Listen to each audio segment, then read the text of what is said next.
In this video, I'm going to be making a tier list on all of the carnivores in Ark Survival Ascended. Now, there's a few rules for the creatures that are in this list. First, I'm not doing underwater creatures or flyers, mainly because I have separate tier lists for those, and it'd be kind of just redundant to put all of them on the list, because it'd be like ranking all of them, which I've already done before, so you can just watch those other videos if you want to see the underwater ones or the flyer ones. But also, I just want it to mainly be like these land carnivore ones. Also, there's no omnivores on the tier list either. It's just strictly carnivores, or things that just eat meat or fish. But yeah. The first one on our list is the Allosaurus, which I'm going to put in the A tier. It's a really good pack dino and really strong in packs with its pack bonus. So that's why I'm going to put it at the A tier, because it's just really good and really strong when you use that bonus. And overall, it's pretty great. And next I have the Arenio. This one is F tier because I don't really like it. You know, it doesn't really do much, and it's kind of annoying to tame. It's like passive tame it with spoiled meat, and it just kind of sucks. And then we have the Arthropleura, which I'm going to put at D tier. I don't really use this one because I'm a PvE player. I don't even know if the thing's used in PvP either, but I'd also have like no purpose to tame it, so I'm going to keep it in D tier.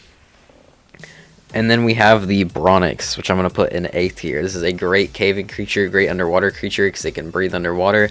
It's got that spin attack where it can like stun everything around it. And it's small, so it can like fit through caves and stuff, and runs fast and can jump.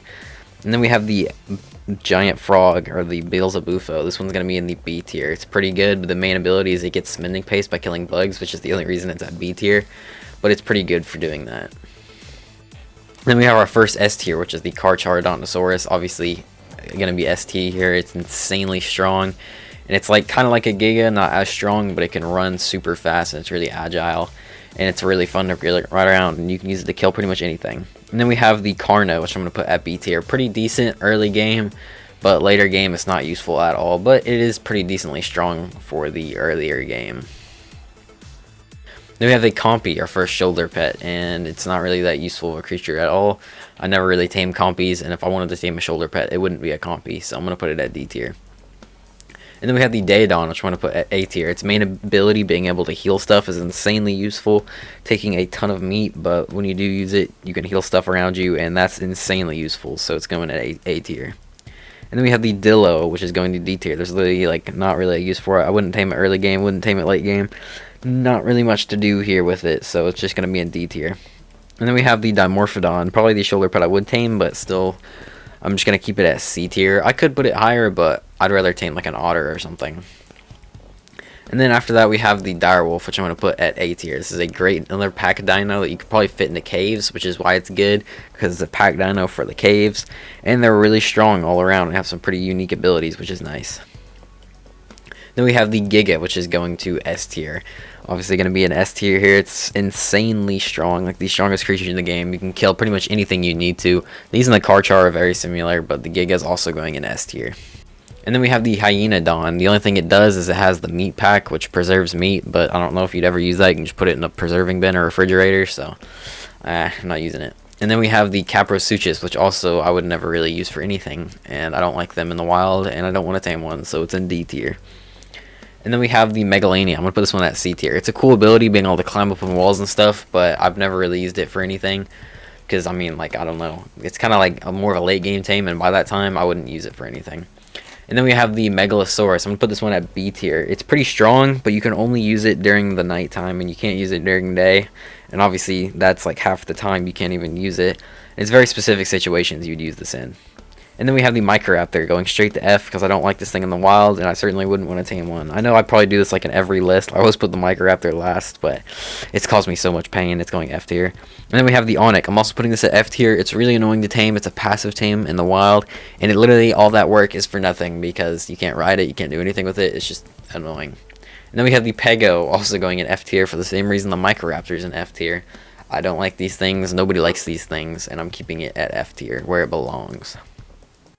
And then we have the Pumnioscorpius, which I'm going to put at C tier. It has its uses early game, but it can also inflict torpor, which can be useful in certain situations, but it's not insanely useful, so it's going to stay in C tier. After that, we have the Parlovia. I'm going to put at D tier. You can tame it, you can't ride it. It just burrows in the ground, pretty much, and that's like all it can do, so not really much use there, so D tier. And then we have the Raptor. I'm actually gonna put this one at C tier. It's like okay early game, but still like you get past the stage where you need this thing pretty quick, and I feel like there's other alternatives. It's not bad though, but I'm gonna put it at C tier. And then we had the Rex, which is easily going at S tier. Amazing, like killer, great for boss fights, like one of the best boss fighting creatures in the game, obviously, and it has a ton of uses. So this one's going to be an S tier, and it's just an iconic creature overall, so S tier. Then we have the Sabertooth, which I actually put at A tier. This is one of the great caving creatures because you can use saddles on it, and that gives it great armor, but it's also pretty strong all around. And it's really like good, like the first cave creature for you to get if you don't have like the Bronix or something. You can use this one. And then we have the Sarco. This one's going at B tier, pretty close to A tier, but not enough. It's really great underwater because you can swim insanely fast. And then on land, it's not really too good, but it's alright, so it's going to be B tier. And then we have the Spino. I'm going to put this one very close to the S tier, but it's still going to be an A because it's not at the S category. It's not as good as the Rex because it's not as strong as it at all, but its water boost does make it way better, which the water boost is really useful, and it's really fun to ride around on. And then we have the Terror Bird going at C tier. Just not one that I would use that much, but it's not bad. I mean, it can do some damage, and it can hover around, I guess, so C tier. And then we have the Thyla, which is going in S tier. I absolutely love the Thyla. Great for travel. It can kill tons of stuff. And it's got that bleed attack, which you can use to kill stuff like Titanosaurs and stuff. So overall, this creature is absolutely amazing in S tier. And then we have the Titanabo, which is going in F tier. Really annoying to tame. You have to throw fertilized eggs at it to tame it. And it does absolutely nothing for you. So all that work is pretty much for nothing. So I'm going to put it at F tier.